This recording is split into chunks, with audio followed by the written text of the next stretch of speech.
আজকের দুপুরে কি রান্না করলাম, কিন্তু সেই রান্না করার পরে নিজেই খেতে কেন পারলাম না? তো চলো সেই গল্পটাই আজকে তোমাদের সঙ্গে শেয়ার করব। তো হেই এভরিওয়ান, চলো আজকের ভিডিওটা শুরু করা যাক।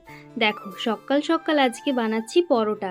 তোমরা কম বেশি যারা আমার ভিডিও দেখো তারা জানো আমি সকালবেলা একটু পরোটাই বেশি পছন্দ করি। আর এখন যেহেতু আমি ডায়েটিংয়ে রয়েছি, তো সেই জন্য পরোটা বলতে একদম কম তেলে ভাজি। আর তার সঙ্গে আধ কাপ চা খাই সকালবেলা, কারণ আমি গরম জলটা একদম খেতে পারি না। একদম খালি পেটে গরম জলটা আমার খাওয়া হয় না। তো সেই জন্য আর কি দিদু আটা মেখে রেখেছিল। আমি এখন পরোটাগুলোকে ভালো করে বেলে নিচ্ছি। আর সকাল সকাল ঘুম থেকে উঠেই দেখলাম যে দিদু আটাটা বেলে মানে মেখে রেখেছে আর কি। আর আমি এই জন্য ঝটপট করে বেলছি। আর আমি কিন্তু পরোটা বেলতে পারি না, কিন্তু আস্তে আস্তে দেখছি জিনিসটা চলে আসছে। আর সেই জন্যেই আরও বানাচ্ছি, যাতে এর পরের বারে যদি কখনো কোয়ার্টারে যাওয়ার সৌভাগ্য আমার হয়, আমি আমার বরকে বানিয়ে খাওয়াবো। তো দেখলে তোমরা কতটুকু তেল দিলাম। তো চলো, পরোটা তো একদম ভাজা হয়ে গিয়েছে। 6টা মতো পরোটা বানিয়েছি।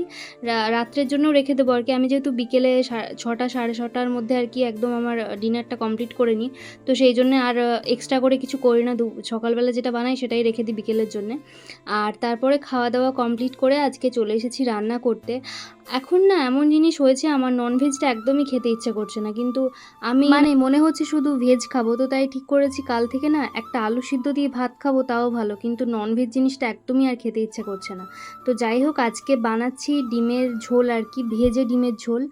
আর এটা অনেক দিন ধরেই বানাবো বানাবো ভাবছিলাম, তো তাই আজকে ভাবলাম যে বানিয়েই দিই। আর ডিম সিদ্ধ করে ঝোলটা বানাইনি এই কারণেই, ডিম সিদ্ধ করা ঝোলটা আবার আমার বাড়িতে পছন্দ করে না কেউ তেমন একটা, মানে সবসময় পছন্দ করে না। আর অনেক দিন এই ঝোলটা খাওয়াও হয়নি। আর আজকে বানাচ্ছি তার সঙ্গে খানিকটা চুনো মাছ ছিল, তো সেটাকে কিভাবে বানাচ্ছি দেখো। চুনো মাছগুলোকে ভালো করে ধুয়ে নিয়েছি। তার মধ্যে পেঁয়াজ, টমেটো, কাঁচা লঙ্কা, হলুদ গুঁড়ো, লঙ্কার গুঁড়ো, জিরে গুঁড়ো, তার সঙ্গে সর্ষে বাটা আর কাঁচা সরিষের তেল দিয়ে আর কি ভালো করে একদম মাখিয়ে আর ভাপার মতো। আর তার সঙ্গে দিয়েছিলাম অল্প আদা রসুন বাটাও, আর কয়েকটা গোটা রসুন দিয়েছিলাম, কারণ গোটা রসুনটা খেতে আবার আমার বেশ ভালো লাগে তরকারিতে।